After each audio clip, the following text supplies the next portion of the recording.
Hey guys, have you heard of Goldbelly? It's this amazing site where they ship the most iconic, famous foods from restaurants across the country, anywhere, nationwide. I've never found a more perfect gift than food. Goldbelly ships Chicago deep dish pizza, New York bagels, Maine lobster rolls, and even Ina Garden's famous cakes.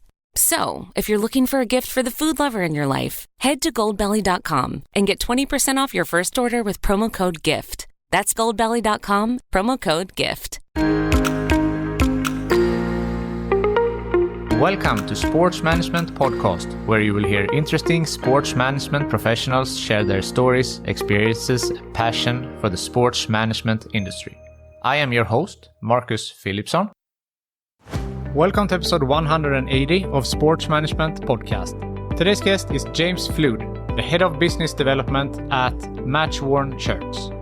MatchWornShirts is an international sports engagement platform that enables clubs, right holders, and charities to maximize their commercial and fundraising potential through the sale of match-worn shirts and other unique items and experiences. We spoke about the future of the memorabilia market, how NFT has changed the industry, James's own interest for collecting match-worn shirts, if he has Zlatan's jersey, James's career journey, and much more. James Flude, welcome to Sports Management Podcast. Thank you very much, Marcus. Great to be here. I appreciate it. It's my pleasure. It's great to have you on the show. You are the head of business at MatchWornShirt. So can you tell us a little bit about your role and the company? I am indeed. Yeah, I am indeed. I'm very happy to be so. The company in short is exactly as you'd expect. It's called MatchWornShirt, and we deliver exactly that. We deliver match-worn shirts from our club partners and our international partners all over the world.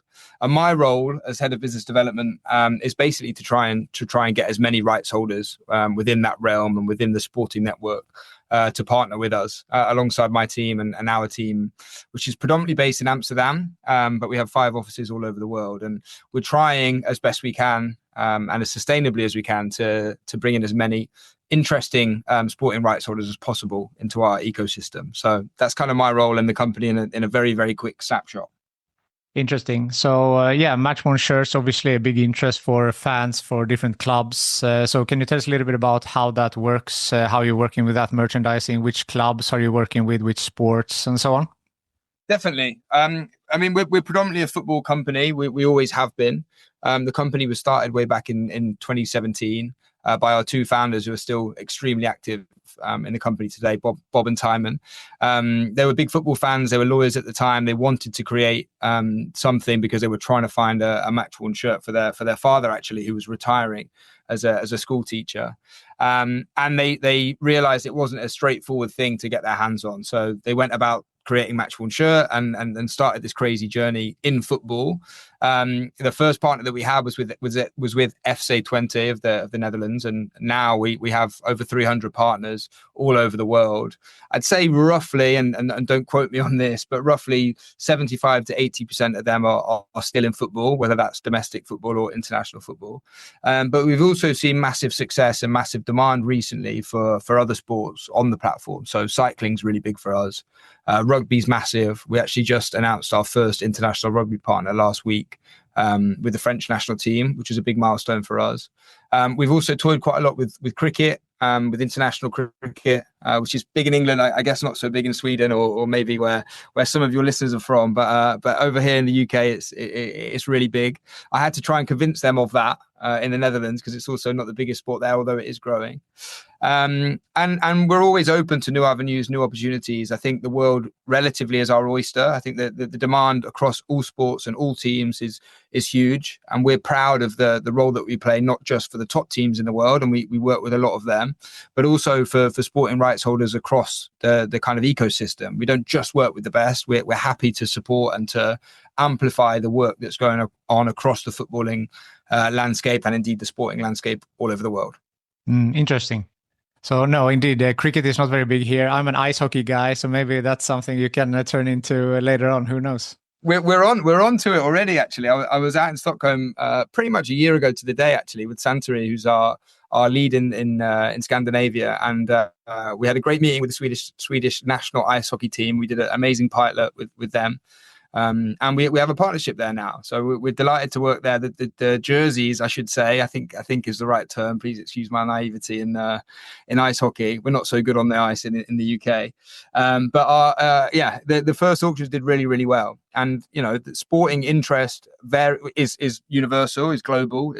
That's clear. But it's also clear to us as we grow that we need to be reflective and flexible to the locality within that global engagement. And in Sweden, you know better than me, ice hockey is maybe bigger than football, would you say? I don't think so, actually. I think football is bigger, but it's definitely up. It's a strong two. Yeah, well, there we go. Luckily, we have both. And I think that's why one of the strengths that we have as a business is that the model works irrespective of the sport. We just need to make sure as a company that we do things, as I say, sustainably and effectively when we enter a new sport. And I think, you know, we're learning how to do that, and we're getting a lot better at it. So the Swedish ice hockey, I think you can see a lot more of that coming your way. Fantastic. So the model, you said you're working a similar model between different sports. So how does that model look like in how you're working? So it's evolved, to be honest with you. When we started out, and I should note that when we started, we worked almost exclusively with charities and foundations, and that to this day remains a core function of our business and something that we're very proud of as a business. But back then, we used to just work on kind of a straight revenue share model. We'd select a specific event or a specific number of events over the course of a season, and there'd just be a straight revenue split where the vast majority of the revenue would go to the cause or the foundation, and then we'd take a small cut to sustain our business. The way that it evolved was that we realized very quickly from working with some of these foundations that, you know, the demand for shirts and for match-worn items far outweighed our ability to supply them. We couldn't get enough shirts through these relationships.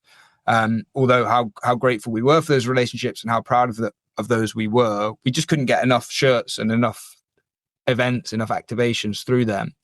So we had to elevate it to club-wide and rights holder-wide partnerships, which is what we did. And to do that, you have to change the model a bit, because I think a lot of sports teams and a lot of businesses, they don't like revenue share models so much. So we had to evolve it a bit, and then we would make a guarantee to a club over the course of a season, and we basically evolved into this model. I think PSG was the first club we worked with around every game, every shirt from every game, and that was a groundbreaking moment for us, because we went from just doing 3 or 4 games a season to suddenly doing every game, and that's been the biggest kind of evolution of our business and our growth, because we now, with some of the biggest clubs in the world, you know, you look in France, PSG, Marseille, Lyon; in Italy, AC Milan, Roma, Napoli; in England now, Chelsea, Tottenham, Fulham, Brentford, Wolves. As of last week, we're doing stuff around every single game, and that's a big game changer for us, because it means that fans all over the world consistently know that when they're watching a game of their favorite team, they can buy a shirt that they're watching. And I think that's been the biggest kind of pivot and the biggest success story for us. And we're excited to see where that goes, because I think we're still in the early phases of that, really. It's only been 2 years within our very small journey of 7 years, where we've been properly doing that. And I think the world is going to evolve, and the engagement's going to grow bigger and bigger. And for me, that's really exciting to see where that ends up. Definitely. I mean, the memorabilia market is where you're in, and you mentioned you have been 7 years. How have you seen this market develop over the years, and where do you see it going in the future? I think I'm always struck. I should note on a personal level, I was a massive collector of match-worn shirts before I joined this company, and I found out about match-worn shirt actually by bidding on a shirt. So I've seen it grow, and I see it as a collector before I see it as a stakeholder within the industry. Like I really care about it as a collector. I think the memorabilia business has always been massive globally, especially in key markets like the US and China. But I think what we have is the opportunity to shift a large portion of that, which is, I don't have the facts, but is multi billions of pounds or dollars, depending on which side of the ocean you're on. But it's huge. And I think what we've got an opportunity to do is shift a lot of those memorabilia collectors and those that are invested in memorabilia to match-worn collectors specifically. And I think my sense is, and my understanding is, that portion of the memorabilia pie is a very, very, very small one. And I think that is because there's a general mistrust of match worn as a concept. I think people don't believe that they can get a game worn or a match worn jersey. They just think it's too obscure. It's too unlikely that they can actually get their hands on it. So we have a purpose, and we have a responsibility to educate people, and we're doing that well with the regularity with which we're bringing shirts to the market from such a widespread range of clubs. And I think the more we do that, the more we will switch people from just general memorabilia collectors, and there's all different realms of memorabilia that people collect, into what I believe genuinely on a personal level is the coolest piece of memorabilia that you can get, which is a shirt that's been worn at a game you were at or a game you were watching from the other side of the world. I think that's cooler than anything else. And I say that, as I said, on a personal level. And I think the opportunity we have is to convert those wider memorabilia fans. And that potential is absolutely massive. Mm. And you said that you were a collector yourself, and that's how you got to know about the company. So what's your background on this? Have you been collecting this for a very long? Like, have you been collecting shirts since you were a kid? And when did this interest start?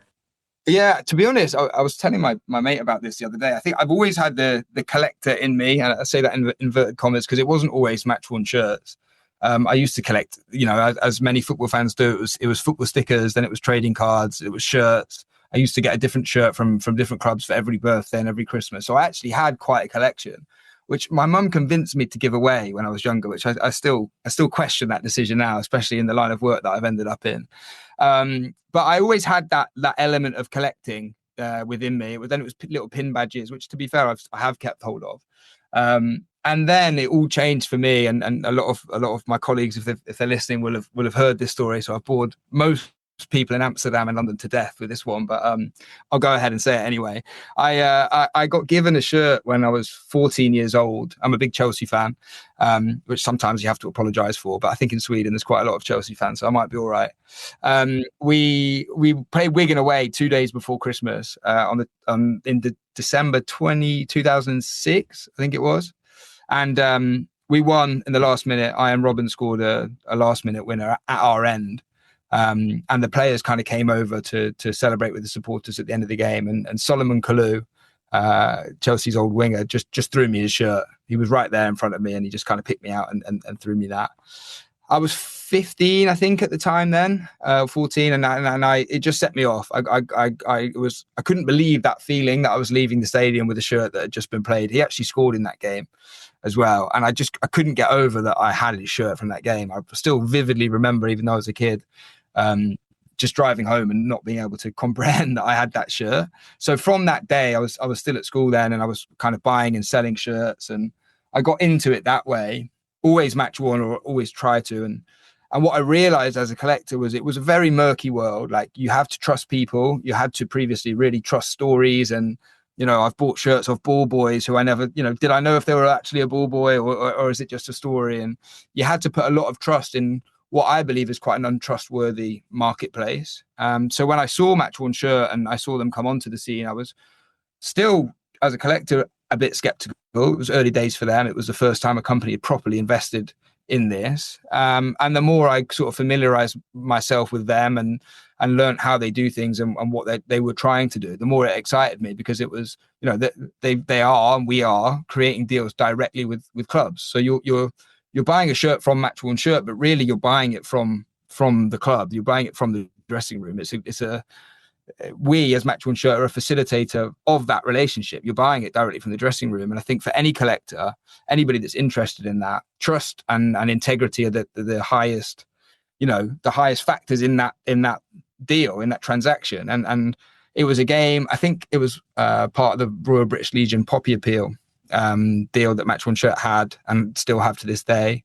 And I'd been up to Newcastle away to watch Chelsea, and we had an absolute blinder. I think we won 3-0. And I was trying to get a Thiago Silva shirt from that game on MatchWornShirt.com. And yeah, that's kind of just where it came from. I really knew of them then. And then a few months later, I was working in London, and I reached out to them to see if I could help them with some of their deals. So I was working for an agency at the time. And long story short, I've ended up there living in Amsterdam and doing it for a living. So yeah, very fortunate in that sense. That's great, and a nice journey. And as you said, a little bit full circle with this, that you were a collector and now you're working with that. So great to hear. You mentioned like a certification. Like, how do you know that this actually is a match-worn shirt or not? So is there some type of certification, or how are you working with that? Yeah, it's a great question. And I think going back to that trust and integrity piece, I think that's another one of our big responsibilities as a business, and sort of our unique place within the memorabilia market. And we take something we take massively seriously. So when I joined 2 years ago, we did what most memorabilia companies do. You know, we would hologram, we would print out a physical certificate, we would give a hologram sticker on that certificate and also place one on the shirt. We've over the last 2 years developed that even further into what I believe and is an industry leading authentication process, which is called Fabrics, which is another one of our sister companies, which is essentially an NFC chip, which is heat pressed into the jerseys. And at the minute, for most of our partners, we're doing that. So we receive the shirts, we still do our classic authenticity checks, which we've always done.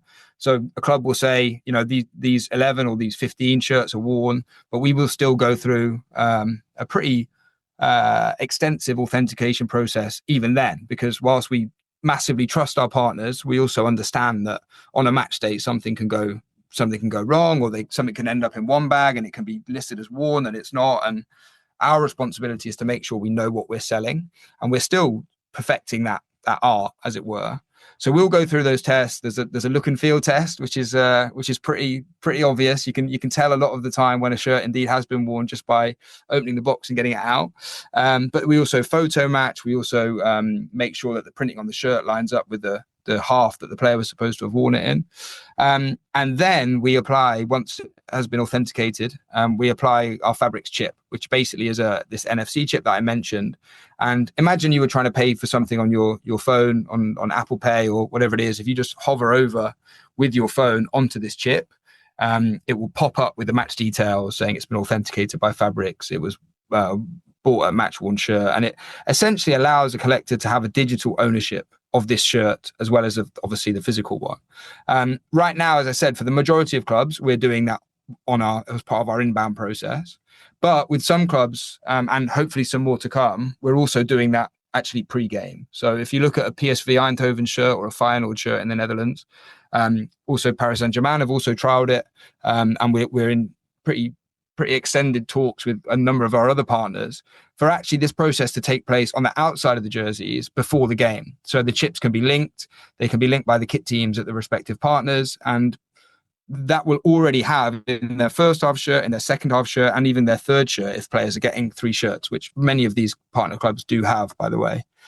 All of those shirts can be chipped and linked. And they can be done on the front end, so that when that shirt gets thrown into the crowd, or if it gets swapped, and especially the one that we receive, it will already have had that technology put in to pre-authenticate. So it removes any of that ambiguity that I mentioned, which I still think is the biggest driver of nervousness for collectors and investors, because people don't trust it. I think Fabrics is a game changer in that sense, and it's been amazing to see the reaction to it from collectors, but also from clubs.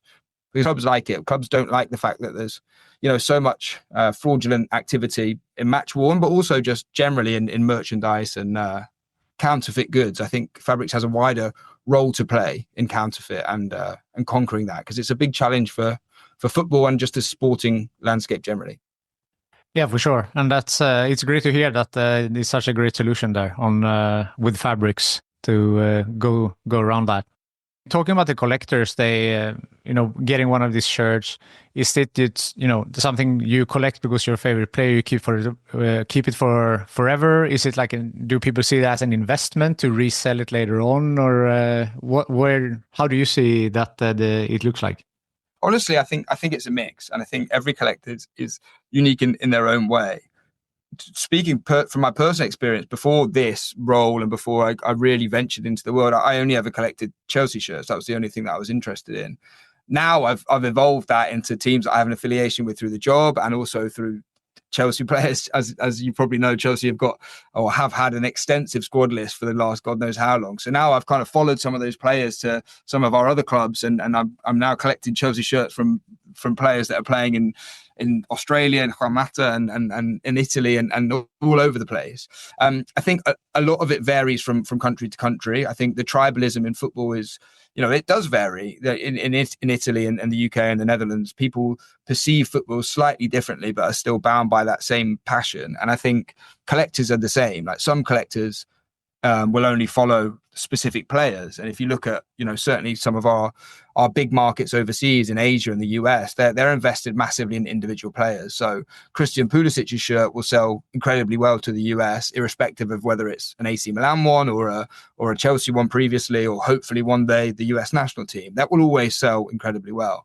Similarly, for some of our Asian customers in Japan, for example, any Japanese player. I was following one of our auctions yesterday. I can't remember the name. I think it was Samsung Sport. Had a Japanese player, and his shirt sold for, I think, 10 times as much as any other shirt in that auction. Stoke also have a Japanese player, and his shirt sells for a crazy amount. So there's a lot of national pride and clubs and nations all over the world following players wherever they play all over the world.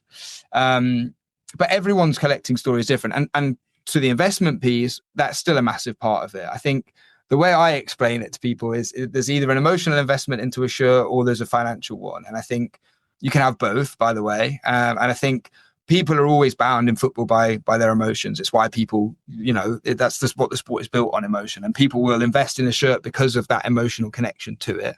But there's definitely stories of significant financial investments being made. And I think if you look at our top 10 selling shirts of all time, a large portion of them are as you would imagine, Cristiano Ronaldo and Lionel Messi. And then there's another couple of seriously high profile ones. I think the one that made the headlines recently was we had Cole Palmer's Chelsea shirt when he scored 4 goals in the first half against Brighton. And that sold for, I think, £40,000.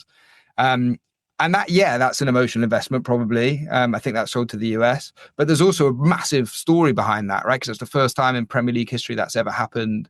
There was another one with Albania in the European Championships in the summer where I think it was Barjami, I think his name is. Sorry if I've got that horrendously wrong, but he scored after 13 seconds or 18 seconds. It was the quickest goal in history. And because we go live at kickoff, which is, a question we often get from clubs and collectors, why do you do that? Why do you go live at kickoff? Well, that was a great example of it, because I think 10 minutes into the game, that shirt was already at €2,500. And, it was because of that story. People are watching the game, and the more people watch the game live and know that, wow, they can get their hands on that player's shirt from this game.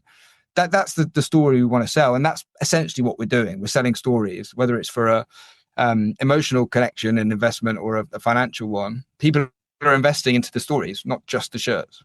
You don't have Ibrahimovic's jersey from his bicycle kick, right? I wondered how long it would take you to bring the Ibrahimovic bicycle kick up, and that still breaks my heart. I still can't believe that goal actually happened. I remember watching it. I was living in London at the time, and I remember watching that and just like jaw hitting the floor. No, we don't. And if I did have that, I don't think we'd sell it. Funny story though, our founder Timon, he is a big Ajax fan, and him and Bob, his brother, are huge Ajax fans. And I don't know how it came about, but the first piece of memorabilia that he ever bought was from a museum in Amsterdam that did a tie-up with the Ajax team in the 90s. And they basically had to do some portrait. They got all the Ajax players to come in and do some portrait paintings of themselves. And for some reason, he's ended up with the one that Zlatan painted of himself. And he's convinced he's sitting on a gold mine. If you see the painting, sorry, Zlatan, I don't think there's a gold mine in there. But it's all right when you can do a bicycle kick from 40 yards against England. So I think he's all right. Yeah, I think so too. So maybe painting will not be his post-football career. Painting for sure not. And I'm not sure it's ever going to be a direction of business for MatchWornShirt either. But we'll see about that. The market in general, we talked about it before, and the potential that it has. Has it been impacted at all with when NFTs started to be more, because this is a physical product more than a digital one? Have you seen any change in the market from that? I think it's a very fair question, and I think collectors of memorabilia will always be more interested in the physical side of things, I think, because, especially in sports memorabilia, like I said, you're buying that moment, right? And that moment is the physical element of it. And I think what we're trying to do with fabrics, and where I think the future lies, is in indeed the duality of it. To have the physical and the digital simultaneously, I think is really, really interesting. Would I be that interested in having a digital version exclusively of Solomon Kalou's shirt against Wigan? Probably not. But the fact that it's on my wall every day when I get up and go to work in Amsterdam, like, I love that. And one day, if I could have the digital one in conjunction, then great. I don't think, and this is just me, my personal opinion, I don't think there's that much intrigue in exclusively digital items, but I think having both is great. And I think there has been, a big movement in the memorabilia industry to digitalizing things, whether that just be for continued engagement, whether that be for additional revenue on those investments or additional security in the financial investments that have been made. I think there's definitely something in it. And time will tell. I think I'm a bit more of a purist in that sense, in that I love the traditional element of it and the physical side of stuff. But I think the way it's evolving is really, really interesting. And our responsibility to our collectors and to our customers is to make sure that we're on top of that we do have fabrics, that we do have the ability to pivot. And, ultimately we are a tech company. Like, a lot of people don't realize that, but we build everything ourselves. Our tech team is one of our biggest teams. They build all of our platforms, all of our partner platforms, all of our app developments. And what the guys are doing, from since the beginning really is incredible. And we're a tech platform. And so we will pivot, we will flex, we will find the intrigue and the interest points for our customers. Yeah, that's really interesting. And I'm more of the physical product myself as well. But with the hype and everything, it's interesting to see how that affects other things as well. Definitely, and we have, like I said, we have to be on top of that, and we will be. And I think fabrics is the best example of that. Yeah, true. We dove into your career a little bit before in how your memorabilia and collecting journey has been, but you have had other jobs, worked with the Dakar Rally, some other things. So how did you get into the sports industry in the first place, and how has your journey been up until now? It's been an interesting one. It's been one that I always use the word fortunate. I feel very fortunate to be where I am rather than lucky.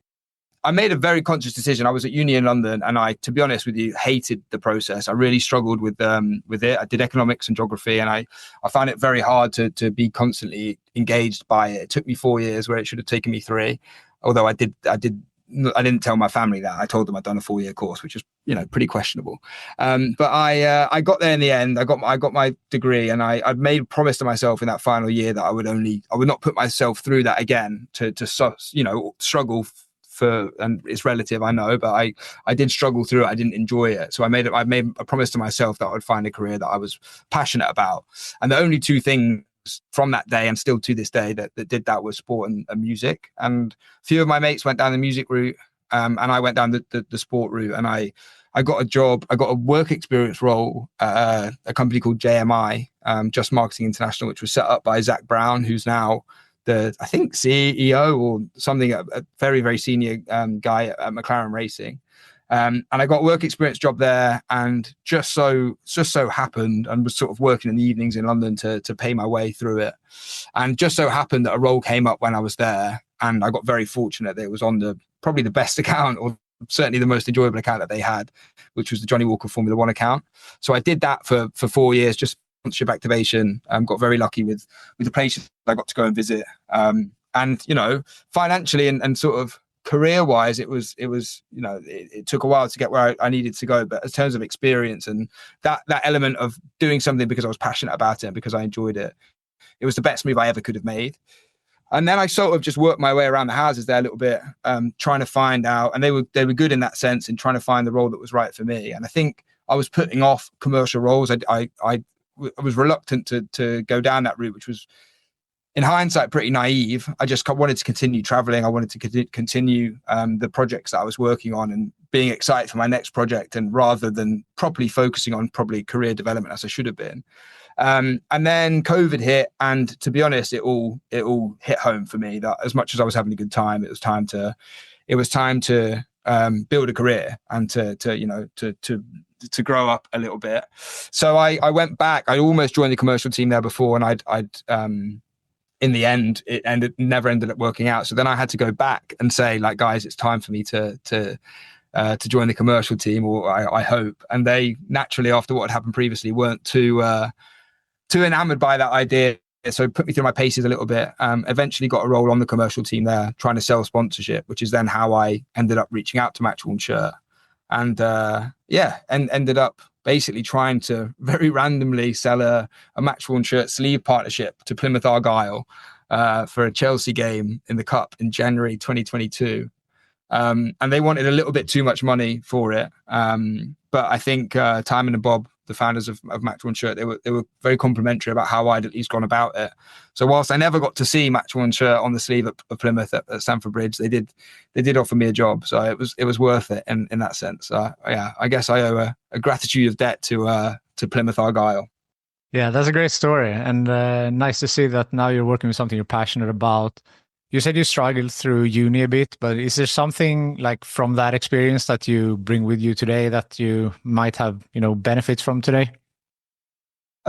Honestly, it was the best thing that I ever did, sticking at it and not enjoying it, because like it's very easy to cut and run. And to be honest, I remember very early on in that process, thinking, and I knew it wasn't for me. I knew that I wasn't really going to learn on that degree, which I was paying a hell of a lot of money for, by the way, and still am to this day. And I knew it wasn't something that was going to, propel me to the next level of my career. However, the process of going through that and suffering a little bit, and and that sort of realization has ultimately led me here. So getting to that point and realizing I can't do a job unless I'm passionate about it, then it was worth it. It was worth those years and the things that followed. So that would be, I guess, my only piece of advice. Whenever anybody asks me for my advice, and my little brother's only 14 as of last week, and whenever I talk to him, like, that's my one bit of advice I can give to anybody. Like, there's been really tough times in this period, in this last 7 or 8 years, where I've struggled financially, I've struggled time-wise, I've struggled trying to keep a work-life balance, I've struggled. But ultimately, every day I'm driven by the fact that I'm very passionate about what I do, and I feel, as I said, very, very fortunate to be in this industry, and I'm extremely grateful for that. So as much as I'm happy with myself that I'd made that choice, I'm also extremely grateful for the opportunities that have arisen because of that. And I would say if you really are passionate about what you do, a lot of the other things fade into insignificance. And I always knew I was earning less than my mates and earning less than I probably could have been. But for me, like, to do this and to now be at the point of my career and my life that I'm at, and be working every day around something that I really care about is worth that. And it's worth that tenfold, to be honest. I wouldn't have changed a thing.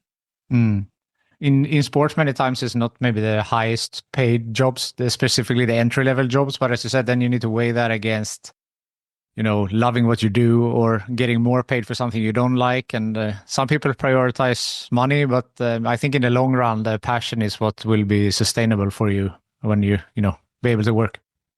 100%. And this is what I say to everybody, and in our team and in the wider company, in the wider industry. I just think, like, the money will come, and as bad as it sounds, a couple of £1,000 here or there when you're younger, in the end it doesn't matter. To be honest, when you're 23, 24, you're going to spend it anyway. That's one thing I would say. And really, if you can stick with it, and you can cut your teeth, and you can learn your craft, doing something you care about, I'm sure, and I'm convinced, if you're the right person and you have the right attitude, the money will come eventually. And you'll have earned it, and you'll have earned your stripes, and you'll be proud of what you do. And that's certainly what I'm striving for. I would advise my little brother and anyone else's little brother to do the same. That's great. So you stole my question there about your advice, so we covered that one. There we go. Then moving on, you mentioned there's been some tough times in your career. So what are some bumps in the road that you have hit, and how did you move on from them? Good question. Tough times. COVID is the obvious one. COVID because of the realization that I had that, actually all of these things were, all of the things that I was almost masquerading. It looked like I was living, an amazing career, and I was traveling, and I was going to all of these F1 races, and it was amazing, and all of this stuff. And then suddenly COVID hit, the travel stops, and then it shone a very bright light on, what have I actually developed in the last 3 years, as much as I've been meeting people. And my role then was very event to event, and I would have a great event, and I'd feel like I'd had a really good influence and a really good development thing for that weekend with these amazing clients that I'd hosted. But then that was it. It was very finite. It was very transactional. I'd never see them again. And COVID shone that light on it. So I think that was a tough period. And especially within that, I was still working on the activation side of things at that time. So basically sponsorship or partnership management. And at that time, there was a role. It was when the British and Irish Lions were about to tour South Africa. And the company I was working for then, CSM, won the full commercial rights to that program, basically. So selling sponsorship, activating sponsors when they came on. And they were looking for a partner manager. And I was having a pretty tough time on a personal level at that point. And I put all my eggs in this basket of trying to join being the partnership manager on this tour. Like, I really went all out. I studied all sorts of Lions videos, and the idea of going to South Africa where I'd never been, working on a rugby tour, working for a partner of that level. Like, I was really, really invested in it. I kind of put my all into getting that, and I didn't get it in the end. It went to a good mate of mine at the time, Jamie Fitz, and he was a great guy and absolutely deserved it. I'd worked in rugby for a number of years, but it hit me really hard. I was gutted because, as I said, like, that was what my next project was going to be. I'd really invested in it, and I'd put all my eggs in that basket. So when I didn't get it, it hit me hard. Like, really, really, I found it tough to find the next step. But in the end, it was probably the best thing, and I think there's probably a lesson in that. It was the best thing for me personally, because if I'd have got that role, it would have just been delaying what I was discussing. Like, it was the next cool project for me to be excited about and tell everyone about, but it would have challenged me, definitely. And it was a really challenging circumstance to deliver that program because of the COVID restrictions and the partners. And it would have been a big learning curve, but it would have been delaying my career progression, because I was never supposed to be your partnerships person. I was always supposed to get into this side of the business. So in the end, even though that was a really tough period, it was the best thing that could have happened, because I then had to get back to London, go back to the commercial guys, explain why it was the time for me to grow up as such. And luckily it happened. And if it wasn't for all of that, if I'd have got that Lions role, maybe I'd never be sat here today and working for MatchWornShirt. So in the end, yeah, it worked out. Yeah. No, I think that's great to share. And thank you for sharing that story, because I think it's happened to me as well, that you're up for a position that you think like this is the one, that you don't get it and you feel gutted and you don't know what to do. And now where am I going from here? But somehow, you move on and you find, and usually there are more paths, and many times that path is actually better than the first one that you had your eyes set on. 100%. And I couldn't sort of reiterate that more. Like, at the time I thought it was the worst possible thing, because I was so gutted, and in the end it was like completely the best thing that could happen. So yeah, it works out eventually, sometimes better than you could have ever imagined. Approaching the end here, is there something I haven't asked you yet that you want to mention about yourself or MatchWornShirt? Or I don't think so. No, I think we covered fabrics, which is a big part. I think yeah, just going back to sort of our responsibility, and I think our responsibility is telling our own brand story better, which we're doing amazingly well now through some great new marketing initiatives, but also on educating consumers and customers about the process. Still our biggest bit of feedback from fans is, they'll see a player giving their shirt away at the end of the game, and we'll suddenly be pinned as the villains because we're selling a shirt that's worn, but I've seen it, so give it into the away end or whatever. But what customers and what collectors need to know is that with 90% of the clubs that we work with, they're all getting more than one shirt a game, at least 2, if not 3, some of them 4 or 5 per game at the international level. So it is very possible that you can see a player swap a shirt and we still can sell his match worn one. So that's, again, our responsibility. We need to educate better. We need to storytell better. But we have all the intentions to do so, and I think we're making big strides in the right direction. So I'm massively excited to be a part of the journey. I'm grateful to all of our customers that are also along for the ride, and I'm excited to bring on some more through the partners that we're working with. That is super exciting. I will be following MatchWornShirts journey and yours going forward. So James, thank you so much for taking the time to be on Sports Management Podcast. I appreciate it a lot, Marcus, and hopefully see you in Stockholm for an ice hockey game. Yes, for sure. Good stuff. Thank you, mate. Thank you. Thank you for listening to the Sports Management Podcast. Please hit the subscribe button so you don't miss out on any upcoming episodes. Also, feel free to leave a comment about what you thought about this episode. If you want to get in contact with me, send an email to sportsmpodcast@gmail.com or hit me up on Facebook, Twitter, or Instagram @sportsmpodcast.